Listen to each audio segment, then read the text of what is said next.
Look, I have not seen the outcome after the meeting. I understood that apparently, according to the White House, this general had said that the president should get the Nobel Peace Prize and so on. And he was rewarded with a lunch. I'm very pleased that I hope the food was good and that he has also got some food for thought in the process.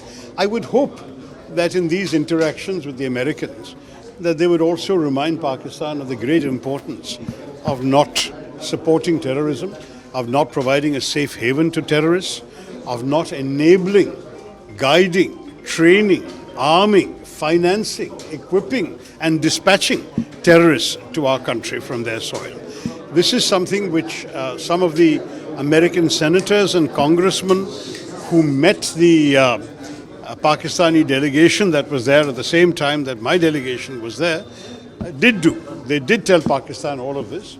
And it is our hope that everyone in the US government will do this. They could not have forgotten the episode of Osama bin Laden so quickly. Osama bin Laden killed over 2,000 people in the 9/11 attacks. And he did so on American soil. He destroyed 2 iconic American buildings. Large numbers of American citizens and those of many other nationalities lost their lives. So in those circumstances, Pakistan's culpability in hiding this man until he was finally found in an army, in a safe house near an army camp in a cantonment city, that is something that could not be that easily forgotten and forgiven by the Americans. So I hope that while the general was being wined and dined or lunched and munched, I don't know, at the same time that he would have got these firm messages because that would also be in America's interest. How do you see this? No, I mean, there's absolutely no doubt that our Prime Minister had already met the President first.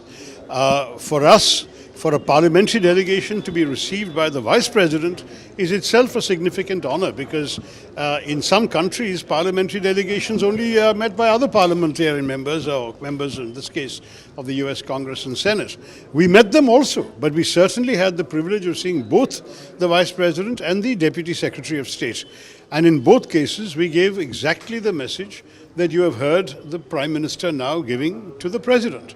So not only was this message already received from our delegation, but it was received and accepted without any demur, disagreement or argument by the Vice President and by the Deputy Secretary of State. They fully understood exactly where we were coming from. You know, the question about mediation is something that I have answered to all of you in the past. Mediation implies equivalence, and there is no equivalence between terrorists and their victims. There is no equivalent between a state that dispatches terrorists and a state that repels them. There is no equivalence between a state from which attacks are conducted and a state that is exercising its right of self-defense. And where there is no equivalence, there can be no mediation. The question is academic. Furthermore, in the case of Operation Sindoor, from day one, India had made it very clear that this was a strike of retribution against terrorists. At no stage did India ever imply it was the opening salvo of a protracted war. On the contrary, we made it clear that if Pakistan chose to respond, only then would we further respond. If Pakistan stopped, we would stop. This message was given not just to Pakistan, but to the world.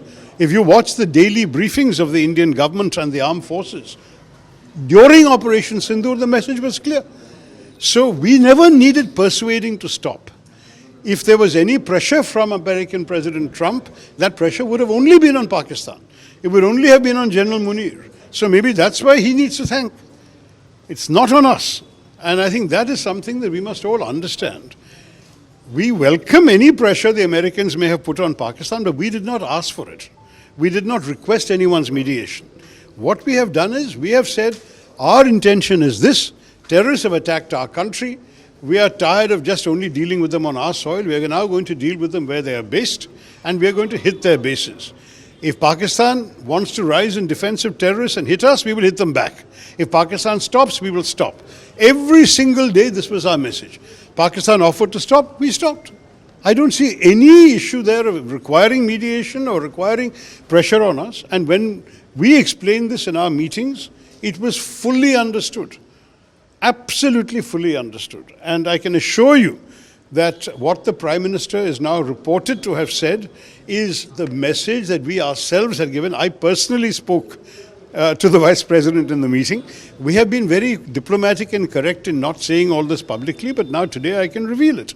It is something that we have already conveyed, and there is no doubt at any level of the US administration where India stands on this matter.